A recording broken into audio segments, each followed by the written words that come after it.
Good morning, good evening, good afternoon, everyone. Welcome to Zwift Community Live broadcast of Stage 17 of the virtual Grand Tour. Out on Zwift, we are following every stage of the Tour de France with Dig Deep Coaching, simulating the critical moves for the winning moves out on the Tour de France.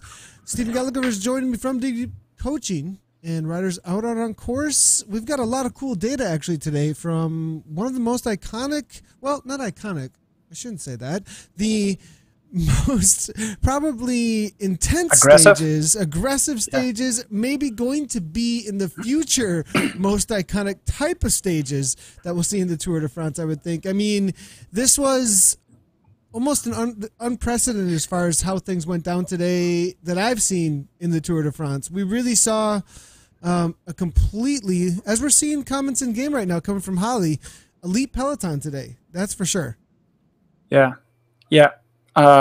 Brilliant. I mean, I think the concept of having a short stage and having it really intensive worked. Just looking at the spectators as well that was there on the day at the side of the road was brilliant. But for a while I thought it wasn't gonna. The GC guys weren't gonna all kick off until really the last climb. But yeah, I thought it worked. And something different. I don't think the gridding system worked. Because basically after, 100 meters, they were all as they were, so. It was kind of odd. It was kind of odd because, like, the idea was almost, are they going to kick off from the start? Didn't really do a whole lot, it seemed like. They just kind of rolled slowly. No. We're like, this didn't really do anything. Yeah. But then a few came up along the sides, and we saw some pretty intense efforts right off the bat. But it wasn't anybody who was in the first two grids, I don't think, or even three grids. Yeah, that's right. I think the guys who attacked at the start were the guys that were, I think, probably about 30 or 40 back, from the start line. So, but anyway, listen, the sport's got to try stuff. I think it's good that they try stuff. So it shows that they're trying to be innovative, something that the sport has been criticized for in the past.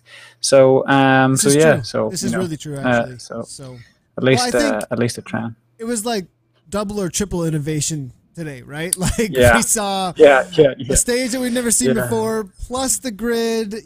Maybe trying new things, see how it works, and the forcing the race to, like you were saying, kick off amongst the GC riders, with the riders being so close in ability at this point, forcing them to really have to fight for those positions rather than just have kind of this long drawn out stages where it's a procession.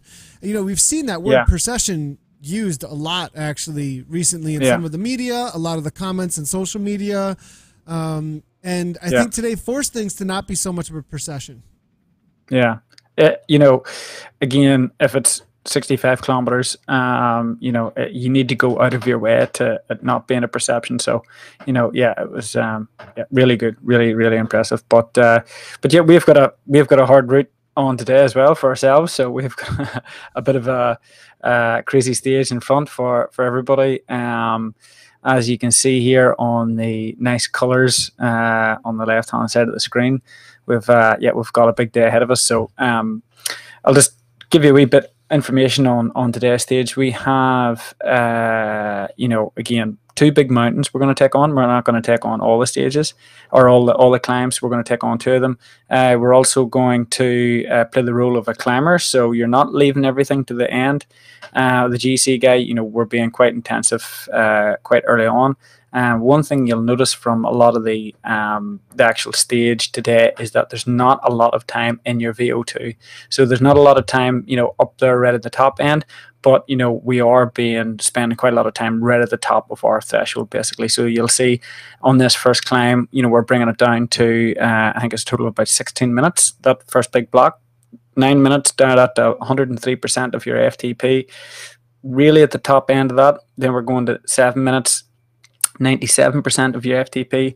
It's a real hard. We're mimicking as the Col de Val de Lorizane Aziet. I think that's how it's pronounced. Let's go ahead and take a look at it. Let's just go ahead and take a look at it right here, actually, what we're up to for the stage while we're talking about the workout. So we are simulating this stage in the workout out on Zwift in group workout mode. For those of you who might be new to what we're doing here on the broadcast, we're talking about and coaching through and live coaching with individuals that are out on Zwift right now, replicating with workout mode what the percentage of FTP is of actual pro riders or those who hold KOMs or fastest times up and over the top of these climbs in Zwift. Yeah. So on this stage, we're doing the last 2 climbs. And lucky for everybody, we're doing that last climb, which was extremely long. And as in line with what we've done, for the whole 2.5 weeks so far, we are taking a percentage of the fastest times from Strava, taking 70% off that, and building that into our workout, and also building the cadences as well, sort of depending on gradient and whatnot. So on the first climb, we have what we have is at the start, really a lot of people trying to go quite hard early on. And then we're going to move that up into doing a lot of efforts, really starting to ramp it up and starting to get stuff going really hard. And then after that, we're going to be looking at doing, the next climb, which is really, really long. It's basically a 40-minute effort. I think what's his name? Stefan Kreuzwick has the fastest climb, or did have the fastest climb on that stage, and then on that last climb. So it's 1 hour. I think it was like 1 hour 3 minutes or something crazy for that there. And then it ramps up towards the top of that climb. So it's a real intensive day. It's all threshold work. It's not a lot of VO2 work, but a lot of time with threshold. So it's going to be a pretty intensive day. And I think anybody who has come into this with a bit of sore legs after yesterday is going to find it a bit hard. It's certainly going to be a little bit intensive for that there. But it's going to be a real hard stage, and we have some data from today's stage as well to look through, which is pretty exciting as well. So there's some pretty good data that we were able to get from one of the riders today so far. Pretty cool to see what those efforts were through the stage. Can you chat a little bit about maybe how we're able to get access to those rides and where it's coming from and all that, Stephen? Yeah, so like we've been doing during anybody who's been following us during the tour will know that I've been working with Training Peaks, also to Dig Deep Coaching for the last number of years, and we've been obviously trying to sort of build the data and our analysis and whatnot of these races. And with Training Peaks, what we do is we get a lot of the data coming through a number of the teams, namely EF Education, Katusha, Dimension Data, and Mitchell and Scott. So we, some riders we get uploaded, and then we do a full analysis. And anybody who hasn't checked out, go to trainingpeaks.com/Tour de France, and you'll see a whole hub there of lots of data and information about the data of each stage, as well as the physiology of the riders and the demands of each stage and whatnot. So so we get this information, and we're very lucky here to be able to sort of bring it live in a live format, and basically the guys have just uploaded the actual information there a couple of hours ago or less, so we're able to sort of go through some of the information. And we've got one of the favorites, Mikel Nieve, who has been one of the most aggressive riders in the tour this year, certainly in the mountains. I don't think anybody can argue with that. And so we have a bit of data from his stage, so which was pretty impressive. Yeah, so it looks like here this is the full stage loadout that we do have, and we'll make this a little bit bigger for the viewers here. But only now, all the other data that we looked at so far was up in the 5-hour range, 5 to 6 hours usually. Today, 2:39:15, and most of that though was spent on the final climb, from what I'm understanding today for Nieve, if I'm not incorrect. Yeah. I think you said it was like in the hour 10 range. But I remember at the beginning of today's stage, we were talking about the grid, and what I was really excited to see about today's stage was who was going to go from the get-go and kind of like go for that break and get some sort of time right off the bat. And I heard one of the announcers actually saying Nieve's name, and if I'm not incorrect, that was he was one of the first goers at it.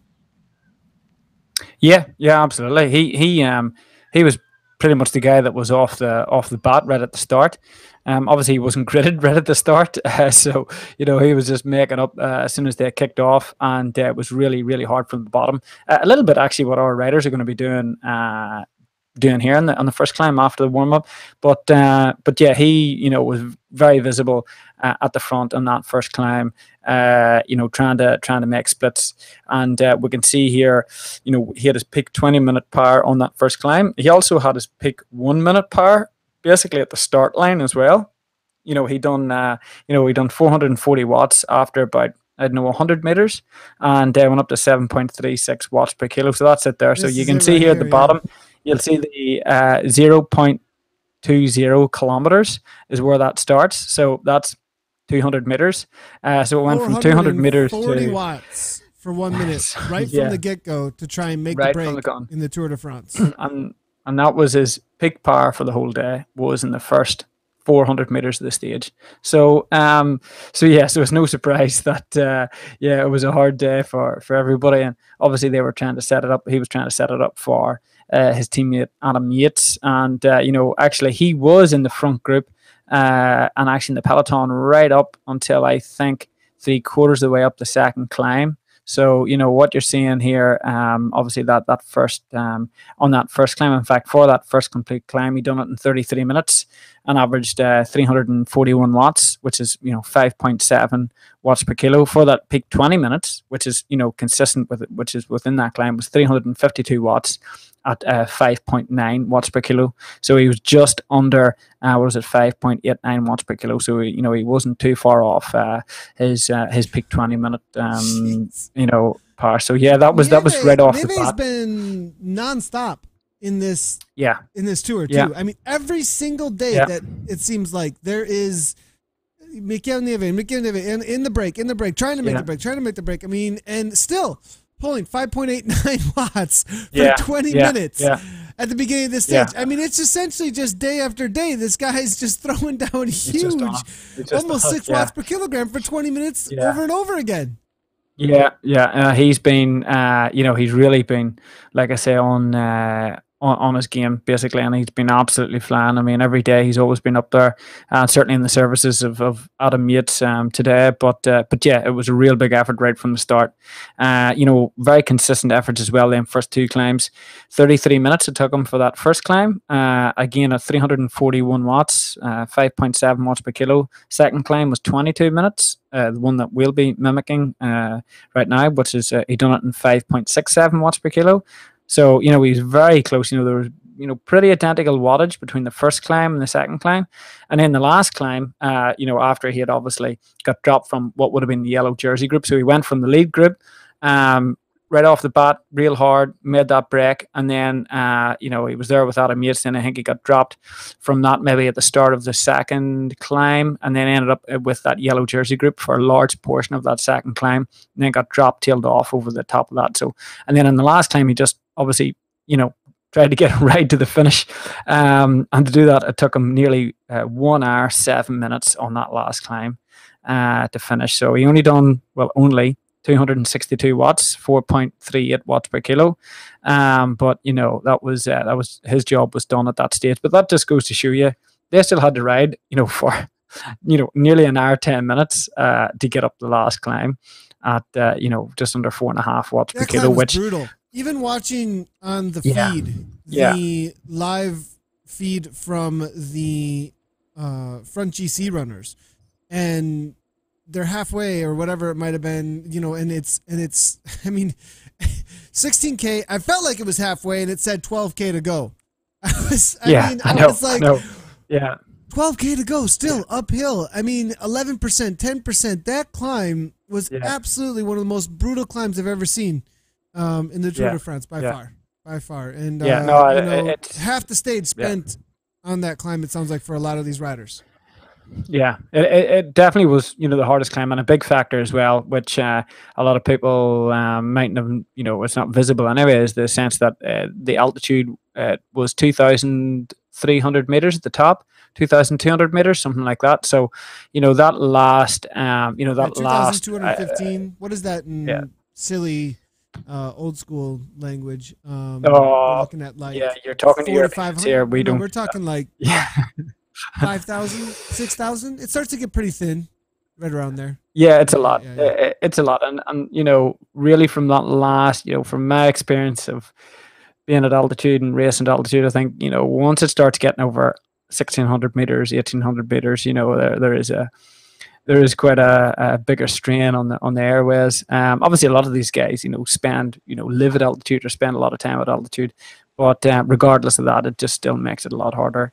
Whenever you're 2.5 weeks in, but yeah, it was a really difficult stage. But for our guys today, we're going to be doing that penultimate climb, which is quite short, which everybody's on now. And again, the persona is being a climber. We're riding hard at the bottom to get the gap. So you'll see this bottom, this 9 minutes that everybody's on now, real hard. And then we're, 103%, very, very solid effort. And then we're going to, bring it back down the descent and then ramp it up towards the end.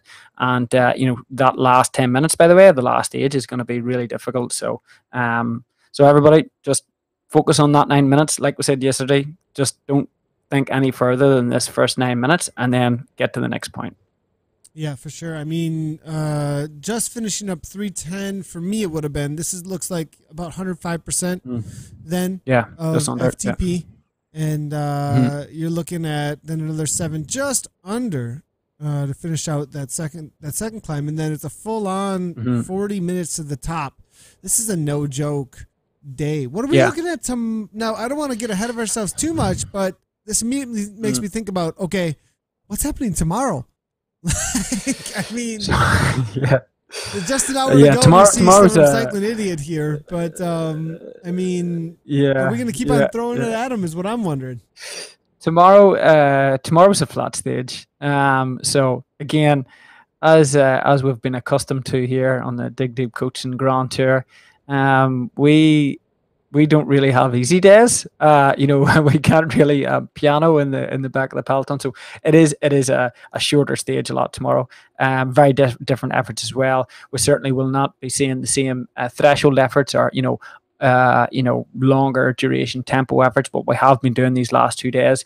So it'll be a lot more anaerobic. We're going to go for the early break tomorrow, so it's going to be a lot top heavy in the sense of short, sharp efforts, and then a sprint at the end. But it's going to be a lot shorter than these last couple of days. The training stress scores that people have been getting from these last couple of days is quite high. And as Cycling Idiot said there, you've just under an hour to go here as well. So it's a long day. It's a long day out. Yeah, so looking at the social media here, we definitely want to bring in everybody's comments and questions here. And it does look like people did enjoy the stage today for sure. We are seeing from John Farr, he said that it was a good stage to watch. He really liked the innovation. And then also we have Yajvan Suresh coming in as well, saying today was something special. He thinks after 6 years, Chris Froome is showing signs of vulnerability. Interesting to see, after the stage. Yeah, that's right. That's true. I mean, it is true, but at the same time, okay, after the stage, they made some comments in some chats saying, game's over. Chris Froome's career's over. It's all said and done. And I think that's the pendulum. No.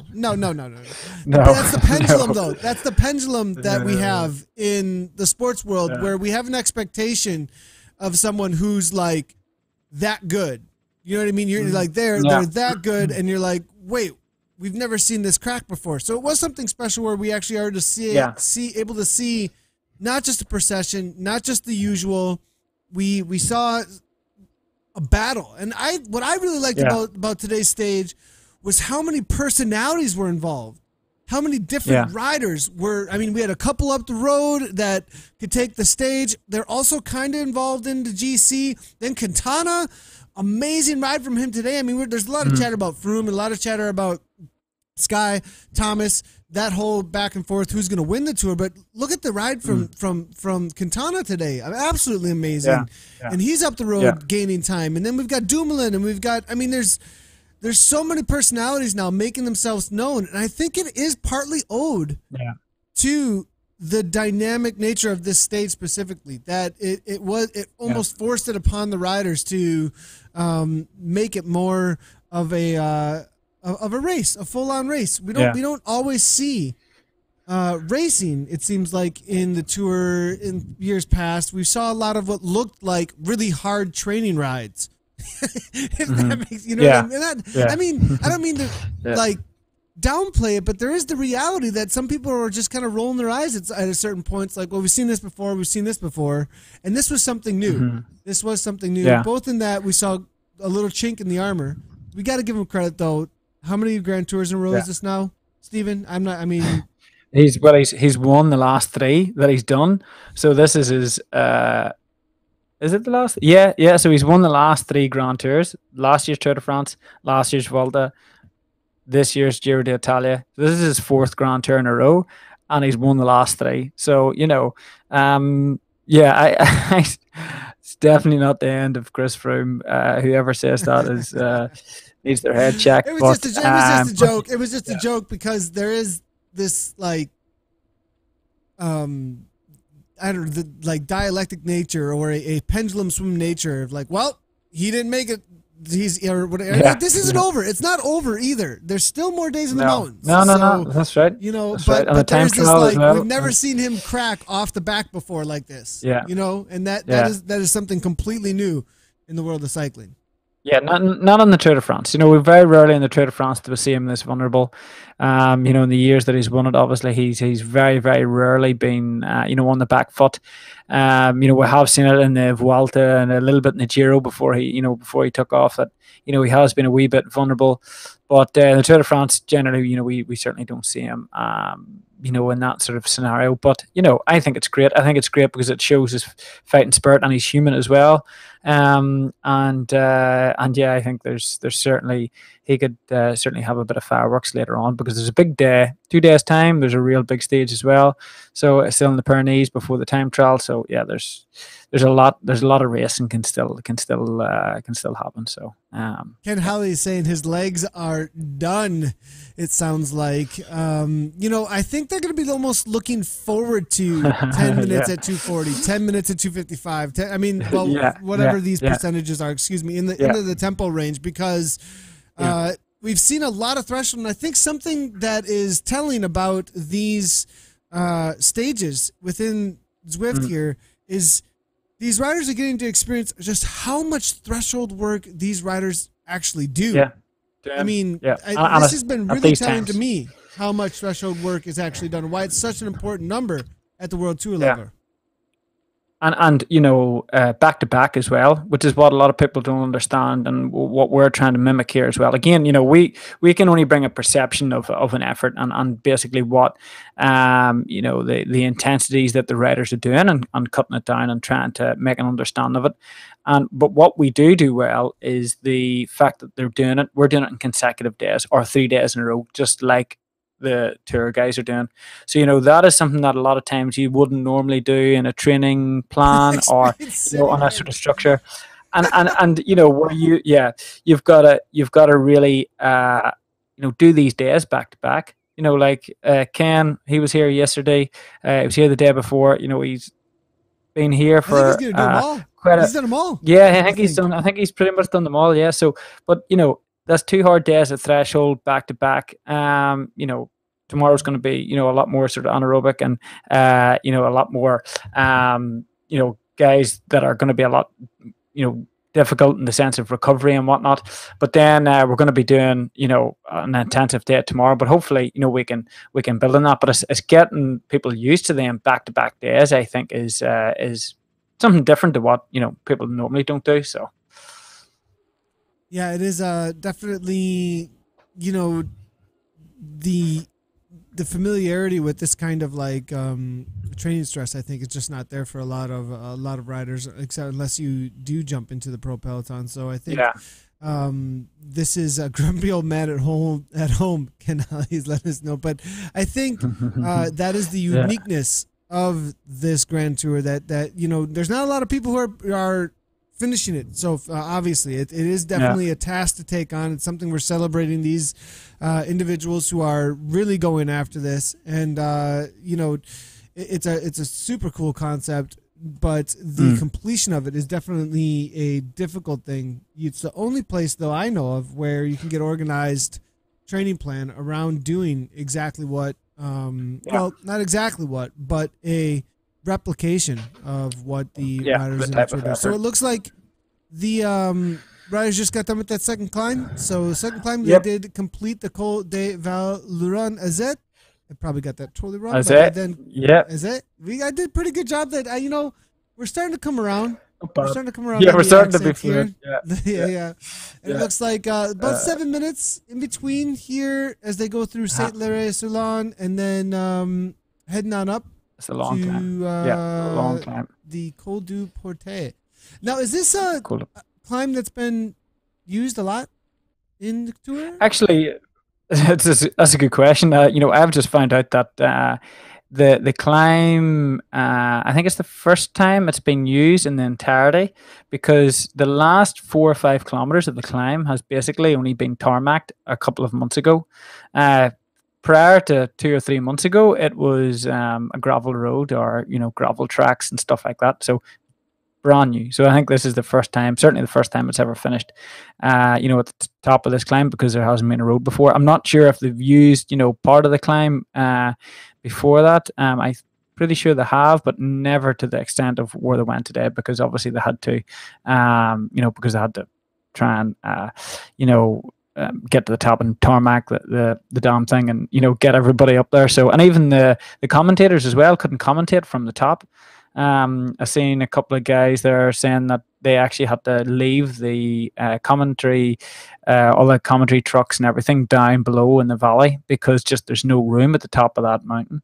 So, yeah, I think it was new for everybody, the staff and the riders. But yeah, what a great stage. Quintana, it was brilliant to see him on form again. From a personal point of view, I think he's a little bit undershone a wee bit recently, for the potential that he has shown in the past, and I think he hasn't lived up too much to expectations in the last year or two. So I think it was brilliant to see him do that today. So I have to agree with that. I have to agree with that as well. Quintana, we didn't see a response though from the GC at all. It almost seemed like they just kind of let that go. And maybe because the time trial's coming up, maybe the time gap is such that it's like no big deal to them. So what's your opinion on that? Like, why'd they just let that take off? He was far enough down. He's far enough down overall. I think, before starting today's stage, I think he's 4 or 5 minutes down overall, something like that. Certainly in around the 4-minute mark. So the fact that also he's a pretty poor time trialist compared to the other guys, he's not going to take back a minute, or he's not going to take back any time in the time trial. He's going to lose time as well. So, I certainly think there was they needed to conserve their energy for the vital attacks that were coming later on, from Roglic and potentially Bardet, who unfortunately folded, and Tom Dumoulin. So I think they give him a bit of rope as well today. Not that I'm saying they all would have been able to follow him. That's the other flip coin, is he had to do a damn hard ride as well. So yeah, it was it certainly wasn't easy for anybody, even if they wanted to follow him. But composed though the entire time. Like it didn't look like it didn't look like any. The only time it looked like a full on attack from him was when he made the initial attack, and everything else just looked like a very high, steady pace, which maybe we'll see some more time taken back. I mean, we've seen him within 3:30 right now. Right now, the individual time trial is going to be another story. Another story. Then let's go. We'll come back to Quintana in a minute, but okay, individual time trial. Thomas versus Froome, right? We've got a situation of 2:30 at this point between the two of them. Pretty even. Yeah, I think at this point they're going to be pretty even. It's always different. A time trial 3 weeks into a stage race. I think probably if you put them head to head, I would normally say that Froome would be a better time trialist, just looking at previous results and wins and whatnot. But the fact that you're 3 weeks in as well, like Thomas is a great time trialist and has won a lot of time trials as well. you know, it's I think they're going to be in a pretty even kill. I still think probably, you know, Froome, and I definitely think Tom Dumoulin's going to take time out of both of them. I think he'll Really? probably win the stage. Yeah, I think, well, maybe not win the stage, but there might be a lot of guys behind who's conserving a bit of energy. But I do think Tom Dumoulin will take time out of both of them in the time trial. But yeah, I at this point in time, I would say that you know, it's quite even between the two of them. So between Froome and Geraint Thomas. So yeah. Okay. It'd be interesting to see how See ever- things go in the individual. Yeah, I mean, individual time trials have had major upsets, and we have certain expectations walking in that could be completely ruined. I mean, the race can definitely be lost here. Any kind of absolutely. mistakes or anything, or just a bad day in the race of truth. How long is the time trial? Well, that's another question, I think. Oh, I'm not sure, actually. I'm not sure. We should take a look at that and see where things are at there. I'll bring it up in just a minute here. But it looks like the riders are going to start in. They're chatting already, actually, about a 40-minute climb in front of them. They're actually heading up to the top of the volcano as well, which is very fitting, I think, for what we have on par today. To the top of this volcano here. They are not actually feeling the gradients most likely, you know, in game right now, because ERG will be controlling most of their trainers, but they are definitely feeling the climb that's going to be in their legs just from the intervals that are about to start up here. So Riders going to jump into 240. That looks like just over endurance getting into zone 3. So yeah, we're starting this first 10 minutes at about 80%.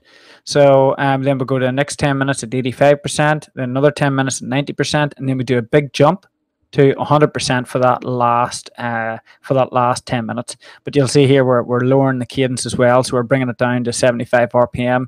Again, anybody who's seen the stage will know the gradients that the riders met.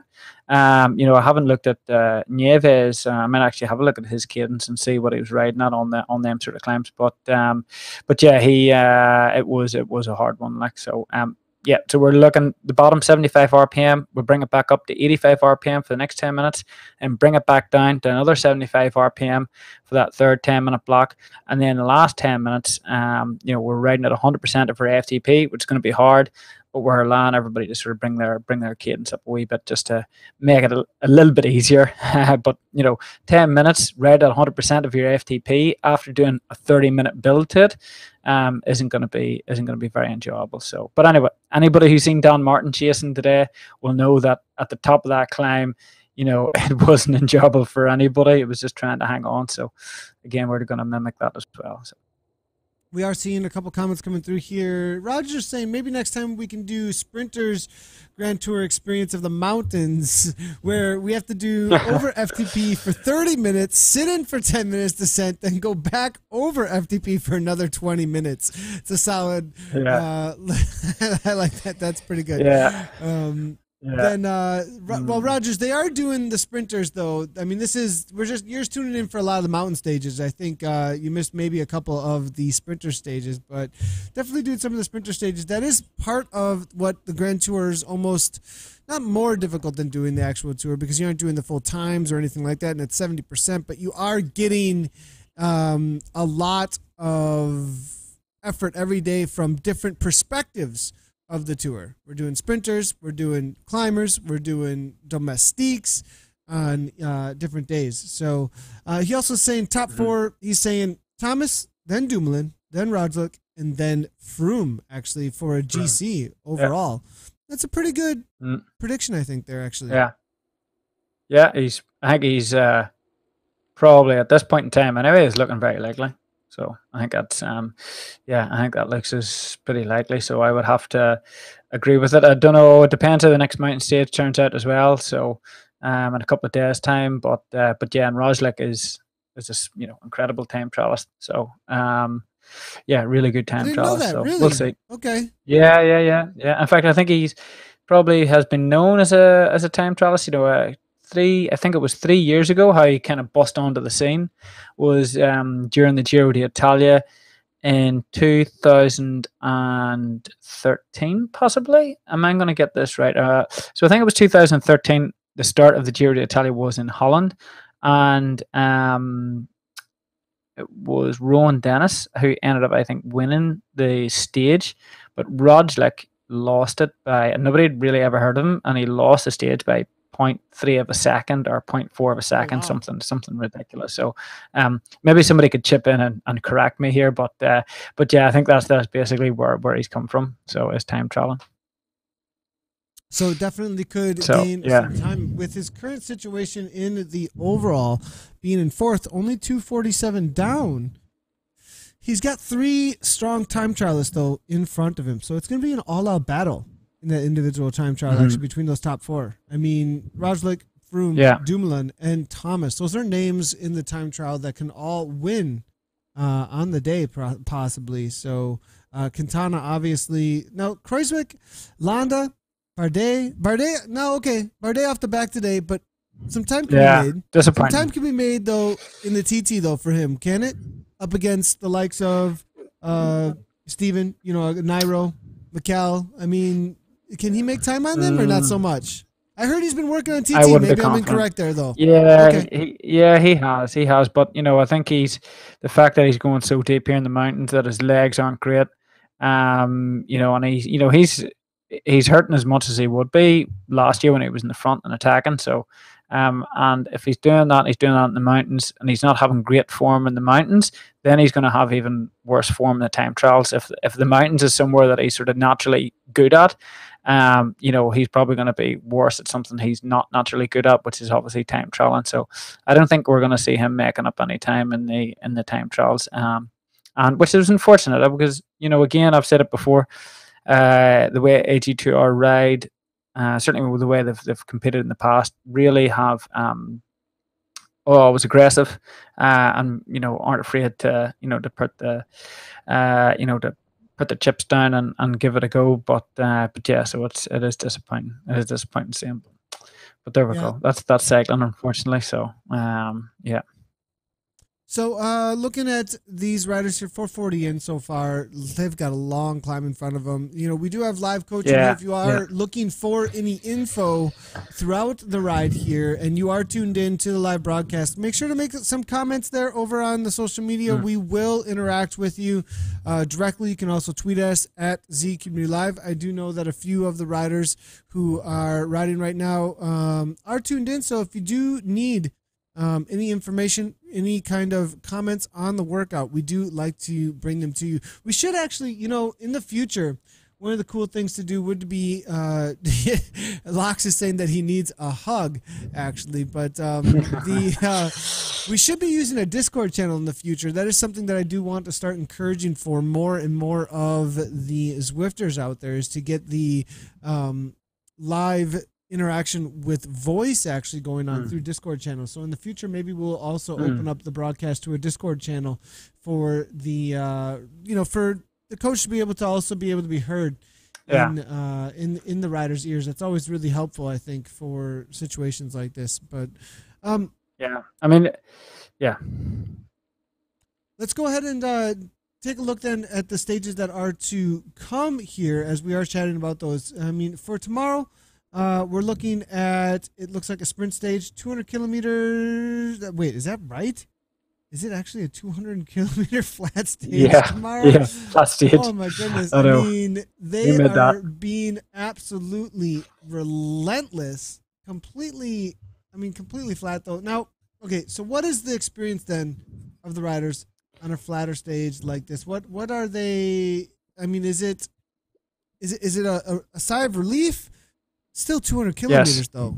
I mean, but I would assume that a lot of the people at the start of tomorrow's stage is going to be wanting it, certainly the start, to be as relaxed as possible.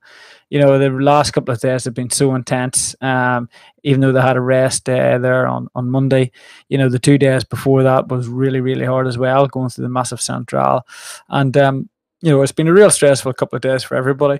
So I would assume there's going to be a big relief that they're able to sit in and conserve a bit of energy, today's stage, there was certainly no sitting in. There was no conservation of energy. Everybody had to go full gas to stay within the time limit and get up the climb.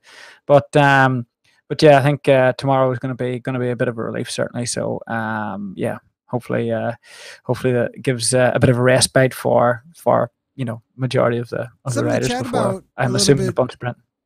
Sagan crashing today at one point. No, it wasn't live on camera at all. Right. Like I never saw any live images or anything. He was down for a while. No, not sure. And then got back up and finished the stage. Yeah. So, any reports or anything? Oh, he finished. Okay, if he's okay. No, yeah, I heard he finished. I didn't see. I haven't seen. I haven't seen anything more. But yeah, it did come up on the screen whenever I was watching it. That he he had a crash and he was down. So but if somebody like him can crash. We've seen it yesterday with Philippe Gilbert. These guys, the best riders in the world, the most skillful riders in the world. So if they can crash, anybody can crash. And that just goes to show the dangers these people put themselves in. So, but yeah, really, really proper hard. So, yeah. Chat is getting involved here, giving us some information, which is really helpful. Roger's saying no broken bones or anything. Also chatting in game. And saying that confirmed starting tomorrow. So Sagan is good to go, it sounds like, if chat is correct. Yeah. One question for Stephen, actually coming from Roger, is saying, how did Damar only lose 9 minutes to Quintana on the last climb? # used the team car. Now, did you catch any of this? I didn't catch any of this. Actually. Is this actually a controversial thing? And what's up with so the question is, how did this happen? So Damar finished, I'm just looking here, second last, 29 minutes down, 29 minutes 16. So I think maybe what he's referring to is that he was only 20 minutes down at the bottom of the climb and then only lost 9 minutes in that last climb. I'm not sure. I'm not sure. I don't know. It would be very suspicious if he only lost 9 minutes to Quintana from comparing the time that he was at the bottom to what he was at the top. But that would be a Greipel. That'd be a bit of a sticky battle. Actually, Rogers. We need to just have Rogers on the broadcast. I mean, look at this guy. He's got Greipel's tweets saying that Greipel tweeted out that only 9 minutes or something along those lines. Interesting to see. But we do have Sagan didn't crash coming from Anson Brooks. Now this is just a troll. But it is a good comment here. Yeah. All fake news. He has disc brakes. So crash. We do see that the disc brakes. Now, okay, that's a conversation to have. Disc brakes or not, Steven? Disc brakes or not? What's your go-to? I mean, me personally, I wouldn't ride them. Or, I have probably no inclination that I would want disc brakes. I do have disc brakes on my gravel bike and on my mountain bike, obviously. But, for road bikes, if you look at the amount of time that people have lost with wheel changes and whatnot, I know obviously the braking is a lot different. Certainly on a, these descents as well, the guys are coming off, where it's wet and, you've obviously different carbon rims on. Disc brakes can have a major advantage in that. But again, how often are they doing that? I would suspect that a lot of riders are going to pick and choose whenever they do ride disc brakes and when they don't. But again, getting spare wheels, how many spare wheels off neutral surface? Do they have the right discs? Is it pulled through axles? Is it not? There's too many variables. I personally never had think anyway that any crashes that I had was purely down to my own misjudgment on a descent rather than the equipment that I was probably using. So, it's I would probably prefer to stick with the traditional sort of brakes. So this is one place where the first place I've seen where me and Steven completely disagree on something. I'm a mountain biker, right? And I'm like, of course, why wouldn't I put disc brakes on my bike? What doesn't make any sense to me. Why but that's, the second that we went from the calipers, the disc brakes, it was like in mountain biking, it was like, ooh, you would never go back, like ever. It's like it's the difference between a non-suspension bike and a suspension bike. One that has nothing on the front for suspension. And then, I mean, that's how big of a difference it was in mountain biking for us. And so I definitely have some bias, I would think, being not a pure road cyclist. Is there a lot of weight added at this point? I mean, is that part of the thinking there? Or is it just, Yeah. I think it was safety. I think it probably adds a wee bit of weight, actually. But, not enough that it probably make that much of a, not much of a difference that they can shave it off somewhere else.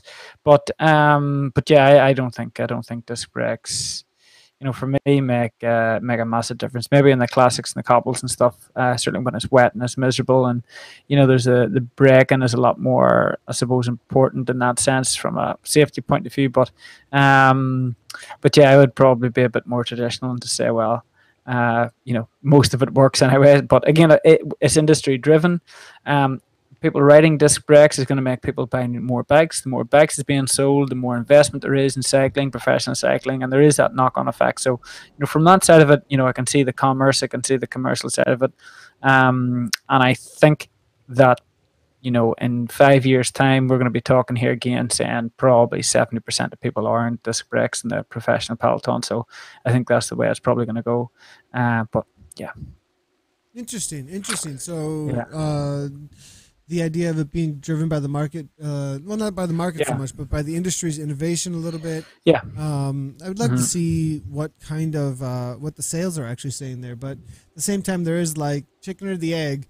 Do they buy what's on the sales floor, or do they buy, what they're actually looking for all the time? Yeah. So that's a pretty good one. So, all right, looking through if there's got any more comments here. We're seeing Anson Brooks actually saying a high-end setup, 282 grams in the wheel. So that's a high-end setup, though, at the same time. That is the reality that there is, the amount you'll have to spend in order to get the same weight savings in a disc brake is much higher at a high end than it is, lower end for the lower end on the calipers. Also saying that accelerating rotational mass is different than static.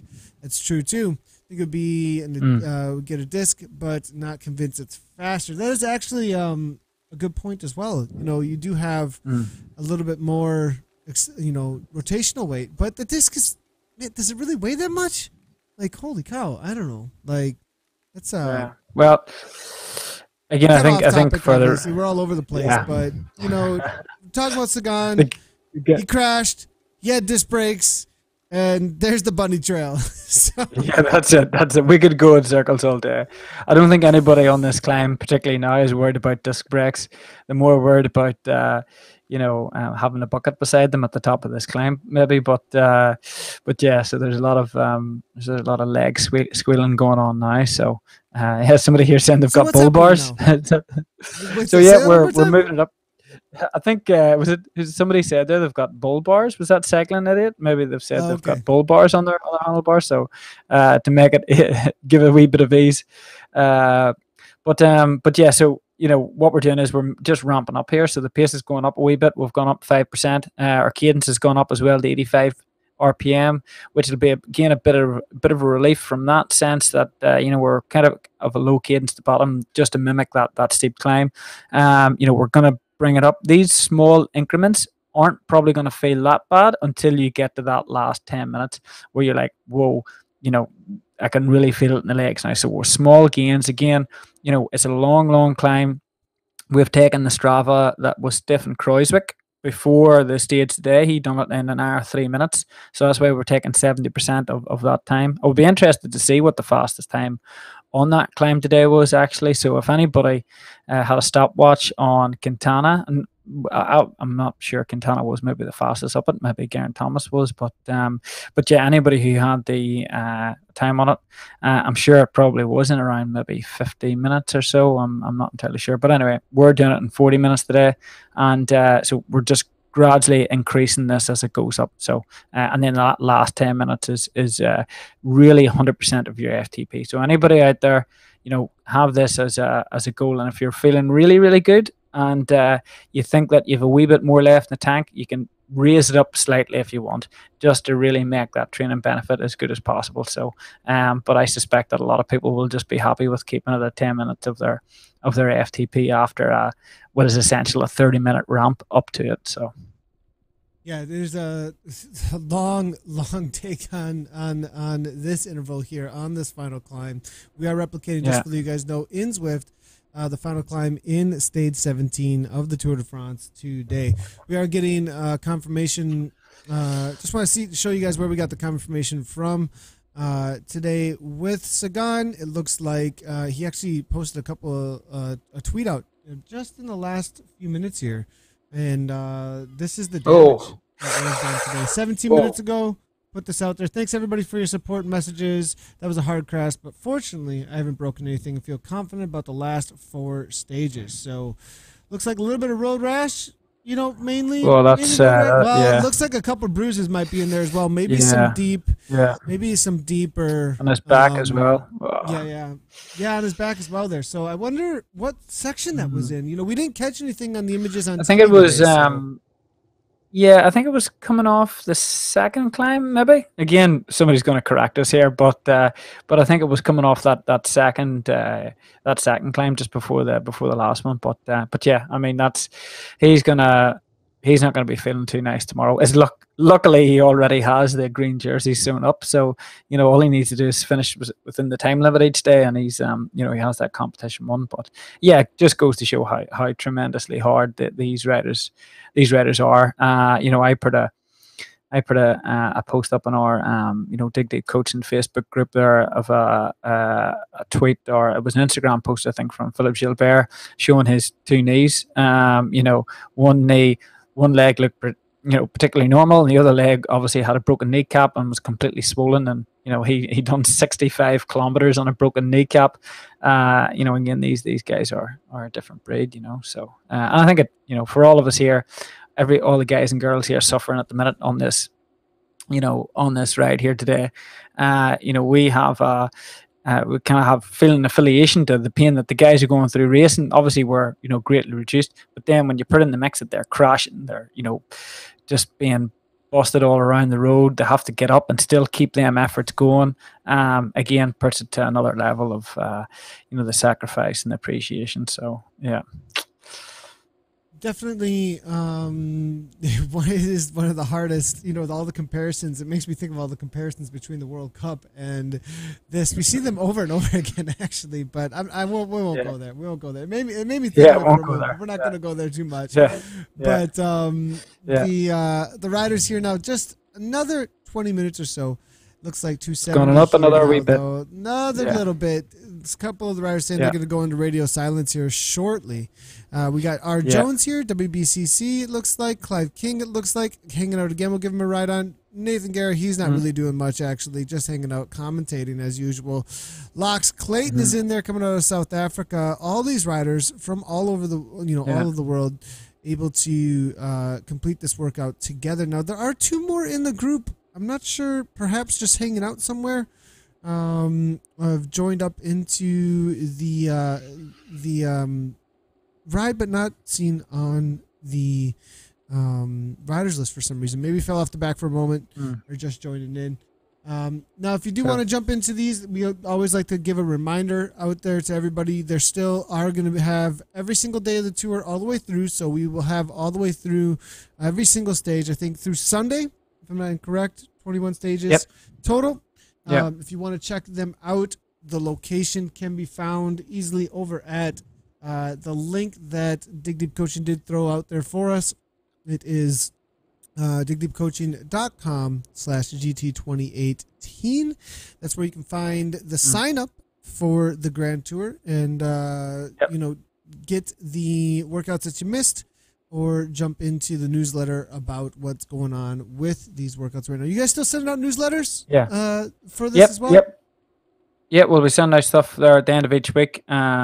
again, like I said, anybody who has missed any of the stages, what we're doing is we're emailing out all the links to the stages, so you can download them, you can put them into your own workouts in your own Zwift account, so you can do it in your own time. So just click on that, and we'll be sending out emails with, at the end of each week, all the workouts that you've missed, or workouts that you want to do it. So anybody who's new here, maybe this is their first time jumping on, or they haven't done a lot of the rides, click on that, and you'll be able to get all the workouts as well. And we'll also be sending out lots of information. We get content just about our analysis and our stuff that's going on within Tour de France, and again, a lot on our services and coaching products, and cool stuff and projects that we're doing in the future as well. So it'll keep you in tune with everything. Yeah, I believe we've got some special guests recently. I mean, obviously Jessica Allen was on yesterday. We had Grant Brown. I think we're going to have in the future another coach from Dig Deep Coaching, who's a really well-known athlete within the racing world, actually, out on Zwift. I'm not sure you were aware of that, but I mean, he has won tons of Zwift races, and is a big part of the analyzation, I believe, in the background of a lot of the data at Dig Deep Coaching, and it's Philip Diner. Philip Digner. Philip is so he's our German-based coach. Philip has been with us for a number of years, and a lot of people, you should certainly try and follow Philip on Twitter. If you for his in-depth analysis and a lot of races, he works with me on doing all the in-depth analysis that we do with Training Peaks. He makes all these really cool graphics, and his knowledge on certainly the analytical side of the sport regarding the effort and the physiology. He's an exercise physiologist as well, and he's a great asset to our team. We have a very large coaching team, and everybody brings their own skills into it, and certainly the analytical part of it, and the in-depth analysis from a power and physiology part of it is second to none. So, and he works with some of the biggest websites and companies in the world like ourselves, that we can bring this information to you. And that's one of the reasons why we're able to make these workouts as structured as possible, and certainly as specific as possible, is because we can spend a lot of time looking through the data, trying to build up a bank of information in our head, what these riders are going through, and making them into workouts. So and certainly Philippe has been a big part of that. So hopefully we're going to get him on in the next couple of days, and he's going to give us some of it, real cool insight into what's going on, what he has been thinking about the tour up to now, and some of the numbers, and we can geek out on all the information. So it'd be totally cool. We've got, this is Holly just saying, man, this is put it, not fun at this point. Not fun at this point. I hope they're fueling. Let's talk about fueling during a longer effort like this. This was a total of an hour. This is a longer stage. This is one of our longer stages of the Grand Tour by far. We're up into almost an hour 20, hour 30, almost, somewhere in there. And so,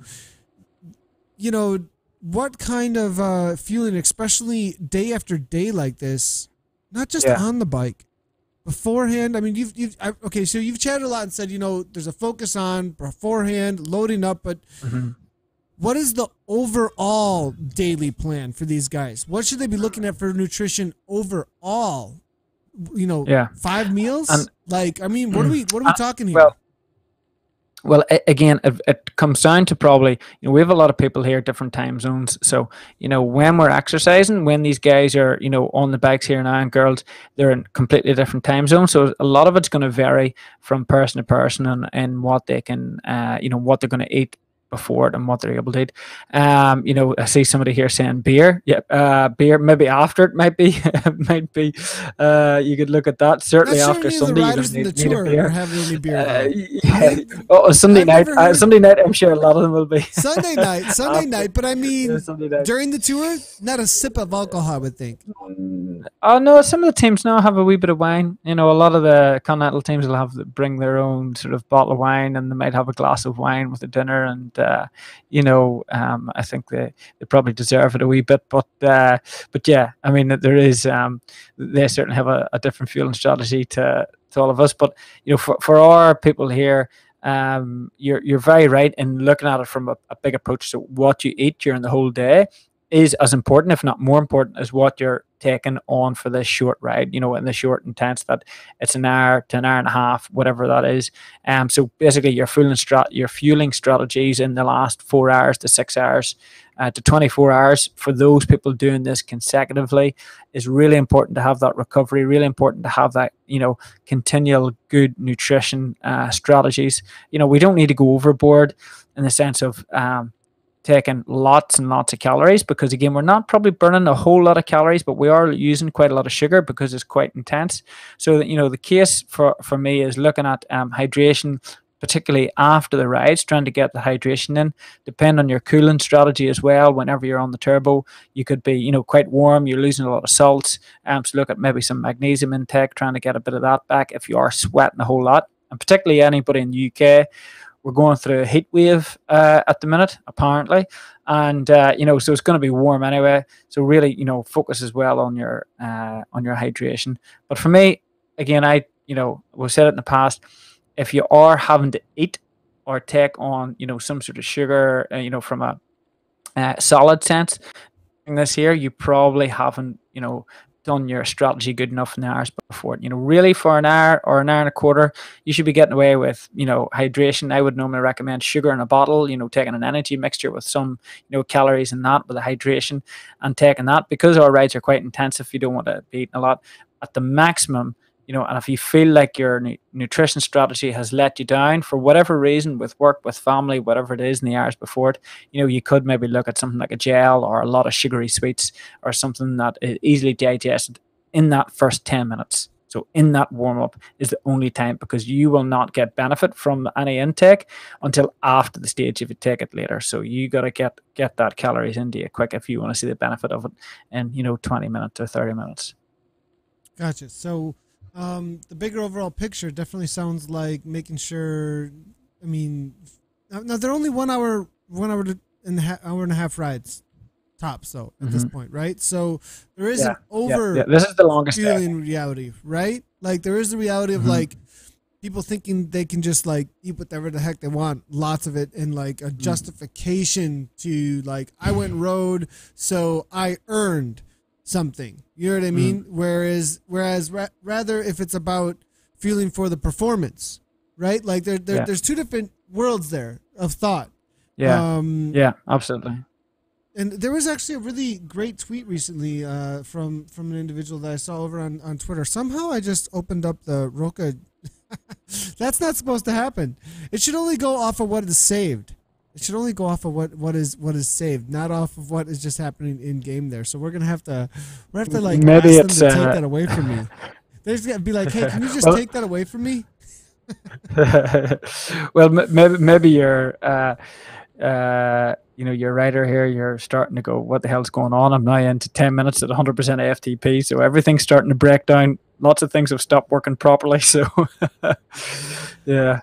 But the whole idea of earning something from doing rides on the bike here, I mean, personally, okay, this isn't going to be like, you know, what everyone ought to do, but what I found to be best when it comes to my thinking about food is, and my thinking about nutrition, especially in relationship to the bike, to dieting, to being better in shape, that the idea of earning junk is never a good idea. Like it's never, it's never you might, you are either just consuming stuff that's not good for you and you're okay with that and you accept that, but there's never a place where you earn that. You know what I mean? Does that make sense? At least that's not the way we ought to think about it, because it justifies the junk food in a way that it shouldn't be justified. At least in my perspective, like that's not a good way to think about it. That like I'm going to consume this and that's what it is, but it was never like this ride is going to earn that. The ride is actually fueled by food that is good for me, like, and it's going to be best fueled by food that's good for me for that nutrition and for that ride. Does that make sense what I'm getting at, Stephen? Yeah, and I'd also, you know, having that having that ethos on how you perceive your nutrition and your food brings very much a long-term strategy and long-term benefits from it. You know, so it's not always people look at their nutrition, and maybe anybody who's here doing this 3 weeks back to back, they're thinking about, I'm here to lose weight, or I'm trying to lose weight. It's not always the goal is probably better to focus on, fueling better, using different, and your nutritional choices are better. And, in effect, you do lose weight from it because you've made better nutrition choices and whatnot. So, I think that's very important, without going, okay, I've just done an hour, so that's, that's 2 chocolate bars. I'm gonna do that. So you've just neglected all the benefit that you've done in that last hour. So, but not that there's anything wrong with eating chocolate the odd time or whatever, but we're not all professional athletes, obviously, so we all have real life, but like I say, you shouldn't have that mentality where, okay, I'm gonna ride my bike for an hour and then I'm gonna eat a chocolate bar or 2 bars, because that's I've burnt that amount of calories, where you've maybe lost a lot of the benefits that you might have done if you'd just been a bit more sensible and thought about it a bit better. So yeah, that was definitely a turning point for me when it came to, obviously racing professionally is a different story, and but it was a turning point for me in the ability to keep that watts per kilogram ratio as high as possible to get the best benefits out of all of my training. Was to think about the foods as fuel for the highest performances that I'm looking for, not just on the bike, but overall in life. You feel like crap if you don't eat good stuff, like in general. You know what I mean? Food. I've heard it. Food's like unto a drug or unto a substance that is mood altering. You know what I mean? Like it is a mood altering substance that you put into your body. You eat a certain kind of food, and an hour later you're gonna feel one way, and you eat another kind of food, and an hour later you're gonna feel another way. You know what I mean? It isn't obviously as strong as those who go in and affect us like you would if you were gonna have a beer or something like that. But it still has, over a long period of time. Yeah, absolutely. A mood altering, and especially your mood's going to be altered if you continue to eat a certain way. So I know I'm going off on a little bit of a bunny trail on nutrition, but it's so, I think, incredibly important for athletes on an overall and enthusiasts of fitness on an overall to have a really good mental space and a mental approach and relationship to how they're consuming. Because I think a lot of times we get into these places of what can I get away with, rather than what can I do to make my life better. You know what I mean? So we actually are very lucky at Dig Deep Coaching. We work with a professional nutritionist called Rob van der Werth, and Rob van der Werth he's a Dutch guy, and Rob has been the nutritionist for what would have been Jan Alpecin in the past, the Dutch national team. He's worked very closely with Tom Dumoulin and all these guys. And maybe we should get him on one day to talk about maybe his work with the top pro riders and whatnot, and maybe he can go through some of the hints and tips. I know it's very popular. We have a number of different services that the everyday cyclist can work with, and he's very popular with a lot of our clients and customers. So, but he's a great guy, and I think is the no nonsense approach to nutrition, and without making it overcomplicated. I think that's the big thing. I think sometimes people can make it overcomplicated as well. But that's very true. Yeah, very, very true. I think all the different, cause there's a reality of there's fads that are selling, right? Like there's this idea, and also like going deep into this is the answer. You know what I mean? Like there's this one answer, when there is a reality that like you're saying, there's ways to just kind of keep it simple, stupid, and at the same time gain great benefits. So overcomplicating a lot of times comes with a lot of these fads at the same time, where you try and dive as deeply as you possibly can into something that might have some like truth behind it, but it isn't like the complete answer. Yeah. Lately keto's everywhere. Everything's about ketosis. Yeah, that's right. But anyway, swings and roundabouts, I suppose. But anyway, we've got 3 minutes left. If everybody here, they're not in a fad at the minute. They're probably thinking about how can I get through this 3 minutes the best way possible. So yeah, now some of them might be going into a little bit of ketosis if they didn't eat enough today. And what might be happening? Yeah, I mean, that's right. 3 minutes left to go here. Actually, that's a good point. Anybody who hasn't probably fueled properly or really hasn't, should I say, probably had a good strategy over this last, 6 hours to 14 hours. Now in this last 10 minutes is probably where you're going to see the downside of that. You're probably going to see the time where it's going to come up and bite you in the butt, basically, because a lot of the efforts before, you should have had, any basic sort of good nutrition would have had enough, glycogen in your body to be able to get through it, and your muscles to be able to get through this section. But up to now, we're an hour. What are we? An hour 10 in. We're doing 10 minutes right at your threshold. So if you probably haven't got a lot of good nutrition strategy, now is the time that people are probably going to want to feel it. Obviously, you're going to have sore legs. Everybody's going to have sore legs. But I mean, from a bonking point of view, where you're starting to, your head's starting to go a wee bit woozy, and you're starting to feel like, okay, yeah, I'm ready to sort of lie down. That can be a lot of times down to your nutrition strategies. There's definitely benefits on both ends, though. If somebody is going into what's called glyconeogenesis, right? New creation of glycogen from fats at this point.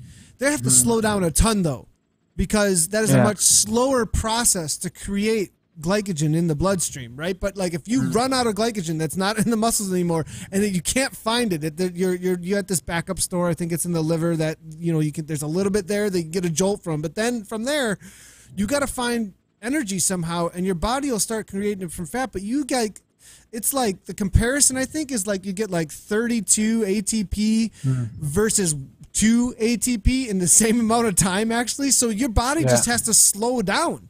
Like but you can burn some fat that way, right? Like there is some burn, but you're not going to get the same training benefit. Exactly. Yeah. Like you're not going to get the same muscular stress though if you go that route. So it depends on what you're aiming at that time in your training. The time of year.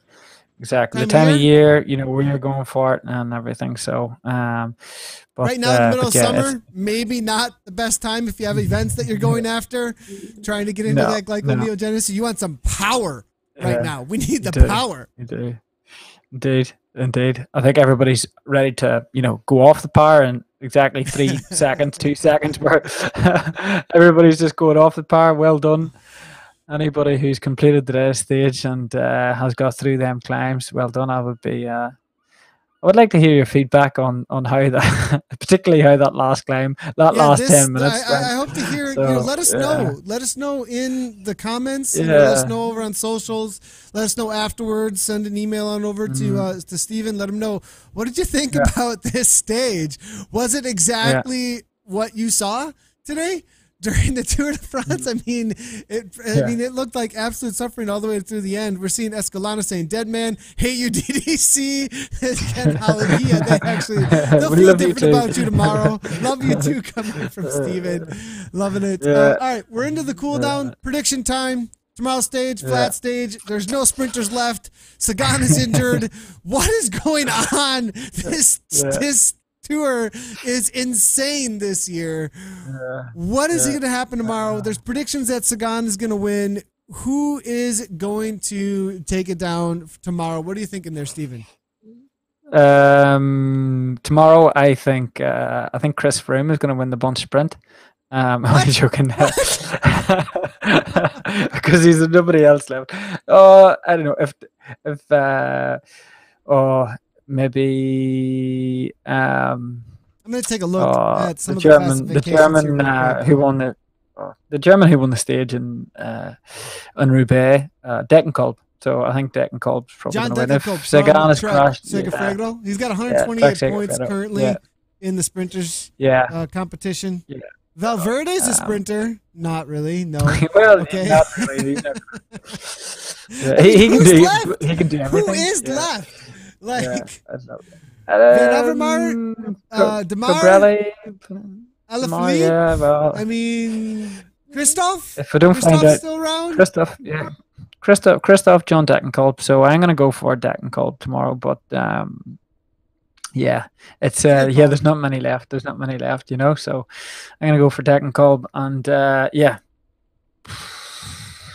I think everybody will just be happy to get the last 5 kilometers and go, yep, let the sprinters have their day. Thank you. I mean, there seriously isn't anybody left. Maybe some of the lead out men. Yeah.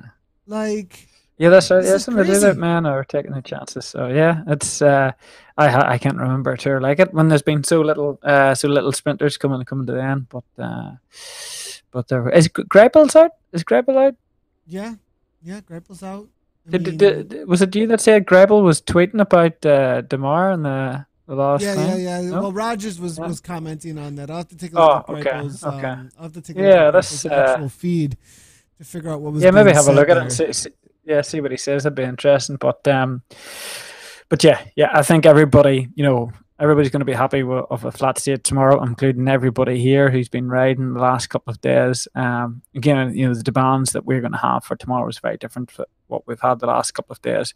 So, we really have probably tomorrow early break, quite intensive at the start, shorter efforts, shorter stage. Something be nice, and then we're back into the mountains the next day. Another threshold effort. Then the next day we're doing a time trial. Everybody loves time trials, and then we're in another sprinter stage the last day in Paris. So really, we've got another 2 real hard threshold workouts over the coming days, and then sort of 2 sprinter workouts. So a good mix up. Looking at tomorrow's tomorrow's stage, I'm gonna go for as far as I'm gonna go for Christoph. Actually, I think that he's gonna be the challenger on the day tomorrow. He's been looking, I think, probably for some limelight. I think and there's definitely gonna be an opportunity for him tomorrow. I think Sagan. Maybe I shouldn't count Sagan out with injuries or anything like that. And, he's going to start. I think he's going to start tomorrow. It seems confirmed. But I'm gonna give Christoph the chance. We'll have to see. If you got any predictions, let us know. We'll go ahead and show them in the broadcast here. We'd love to hear who you guys think is going to take on the day. What do we got from you, Steven? You're just like, I don't know. It's up in the air. Well, I think John Degenkolb is my. Degenkolb. Excuse me. Sorry, I missed that. Okay, I'm going to go ahead and. Okay, Degenkolb on the. That's if it's not an early break that stays away.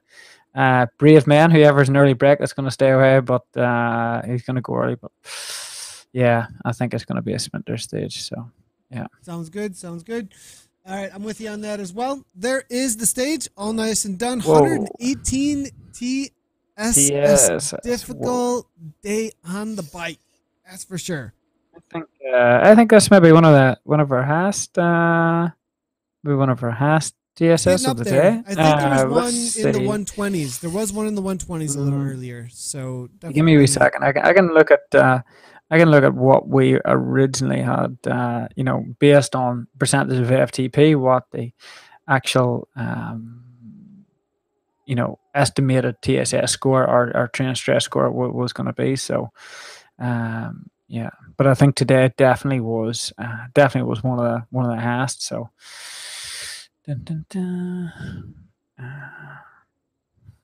Yeah, wasn't nice today at all.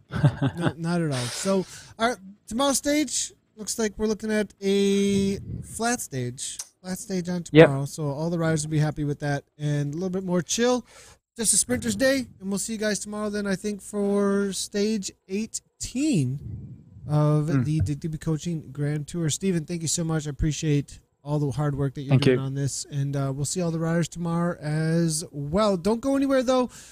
We are going to be live in just under 40 minutes or so for the weekly windup. We do have a guest, Sombrero, jumping in with us as a product developer in the gaming industry, as well as a partnered streamer on Twitch and partnered with PUBG. Going to get his perspective on all things Zwift and gaming. He's also an avid Zwifter and cyclist. I think he's getting up super early actually for us over in Singapore for not only the program but a 4:30 a.m. ride, I think. So excited to have him on. We'll see you guys in about 40 minutes here on ZCL for that. And for more on Dig Deep Coaching, make sure to head on over to their Grand Tour page, digdeepcoaching.com/GT2018. Great job to all the riders as always, and ride on.